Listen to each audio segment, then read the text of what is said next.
Welcome to Editorial Board Interviews. This is an addendum to the Editorial Board interview, Faces of Changes in Florida.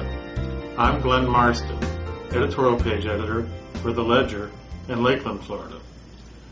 The following video was presented as supporting material during an Editorial Board interview May 13, 2008. Here is Cap, Trade, Grow, a video production of Environmental Defense.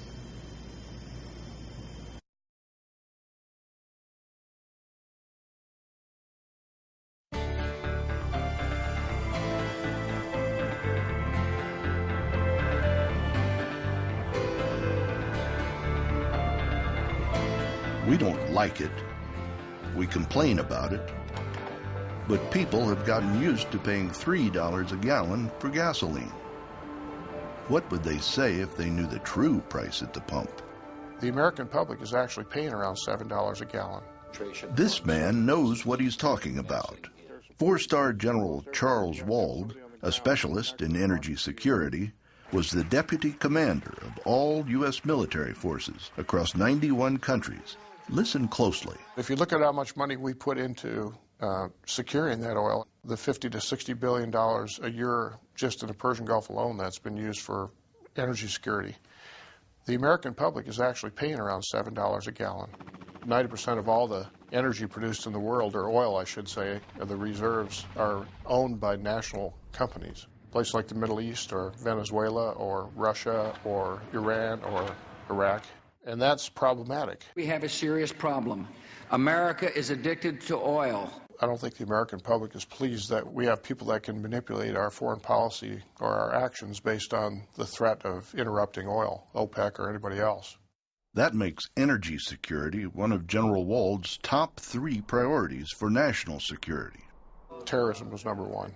Terrorism combined with the WMD, and then following right after that, I think, is energy security, personally. The immediate solution is to try to get ourselves out of the dependency of this imported oil, which will take quite a while, but we need to address it now. Energy security, curing our addiction to oil. We can all agree on the problem, but where's the solution? I like the cap and trade idea because it's more of an economical solution. It's more in line with free markets, and you can get the benefit of both a clean environment as well as a good economy. 17 years ago, the first President Bush signed America's first cap-and-trade system into law. Emissions of sulfur dioxide, acid rain, were killing off fish, damaging forests, even tarnishing the paint on new automobiles. Congress and the White House forged a solution. This landmark legislation will reduce air pollution each year by 56 billion pounds. That's 224 pounds for every man, woman, and child in America. As President Bush's EPA director, William Riley was the man in charge of implementing cap and trade. Today, Riley is a global investor in water and energy projects. If you examine the American history with sulfur dioxide's control, what made it effective and efficient was it had a market-based mechanism. It had cap and trade. Under a cap and trade system, the cap sets the maximum allowable level of pollution, but each company decides for itself how to get there. Some companies find they can reduce their emissions far below the cap. Others prefer to trade and purchase some of those excess reductions. Once we did that, we discovered that the efficient companies that could get down below the standard could sell their excess to the less efficient ones, and the net result was a 50% improvement in the amount of emissions of sulfur dioxide. At a fraction of the cost it would have involved if we had simply set a regulation and said meet it by command and control. Once there was a cap on sulfur dioxides, all sorts of new investments, new technologies, new approaches suddenly became practical, suddenly became economically attractive. The same will happen if we have a cap on carbon. New investments, new technologies, new approaches. They're cropping up everywhere, like here in Iowa. Phil Sundblad is standing on a ridgetop near his 1,100-acre farm. Phil and 9 partners just built 10 commercial wind turbines as an investment. They're all guys about my age, have young kids, and these things will be putting kids through college. Phil is also one of 400 local investors in Emmetsburg, Iowa's ethanol plant. We want to do that same type of principle where we can maybe go out and, maybe put up 50 to 100 turbines, go out and raise the money locally like that. Ted Hollinger used to run an engineering lab in Detroit, developing futuristic hydrogen engines. Now he has his own factory in Iowa and produces actual hydrogen engines.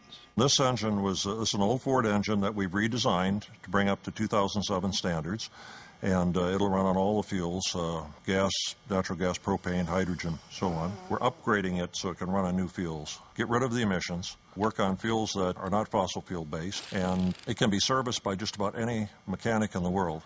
We really helped start this industry that has grown to where it is today out in the heartland of America. Jeff Bryant's company produces 1 billion gallons of ethanol a year. Here in Iowa, he's building one of the country's first cellulosic ethanol plants. It will make gasoline from corn cobs and stalks, not just the kernels. How much gasoline? We believe that we can pretty easily get up to 5 billion gallons of cellulosic ethanol, probably, potentially long-term, up to 2 times that. It could be as high as 10 billion gallons long-term. 10 billion gallons would be 7 to 8% of the gasoline supply for the entire country. New investments, new technologies, new approaches. All we need now are economic policies to stimulate the massive investment these challenges require. Once that happens, entrepreneurs across America will be ready to answer the call. I deeply believe in the power of entrepreneurs. We've seen their ability to solve problems and transform the way we live again and again and again. John Doerr has reason to believe. Doerr and his firm are among Silicon Valley's top venture capitalists. The list of startup companies they've helped finance is a who's who of the Internet age. But these days, Doerr has set his sights on the energy sector and on solving global warming. All of our talent and all of our influence to solve this problem. Look, energy is a $6 trillion market, and I believe that going green, addressing this opportunity, could well be the largest economic opportunity of the 21st century. Cellulosic biofuels, solid oxide fuel cells, better batteries, flexible solar cells, more efficient cars, and many more. But in order to unlock this potential, John Doerr, like William Riley and General Wald, believes a cap-and-trade program for carbon dioxide is absolutely essential.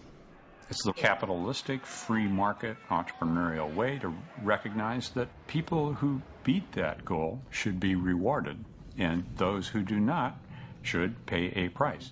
A cap recognizes, a cap charges, a cap measures what the real costs are of tossing 70 million tons of CO2 in the atmosphere every day, as if our atmosphere was an open sewer. That's just not free.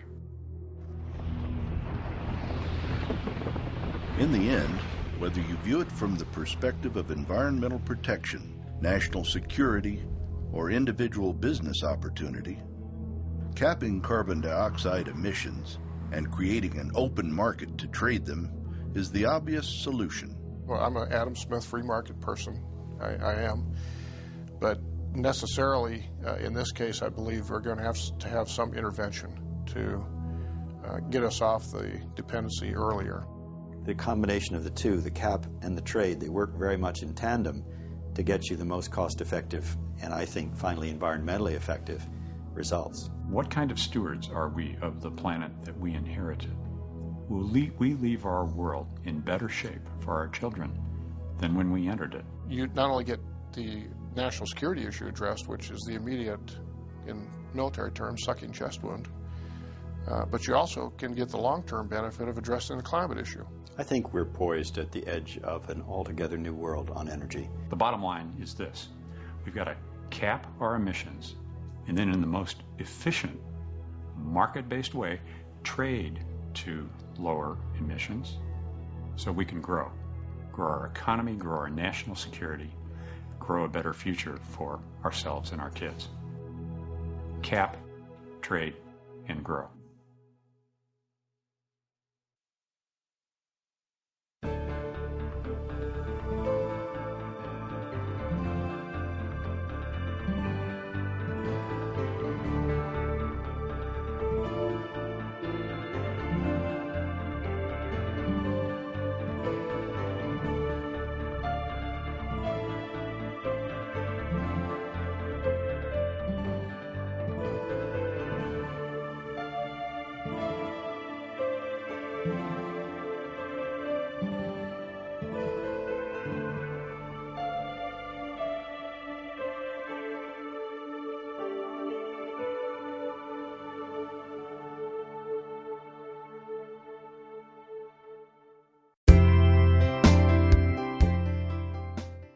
This has been an addendum to the editorial board interview, Faces of Changes in Florida.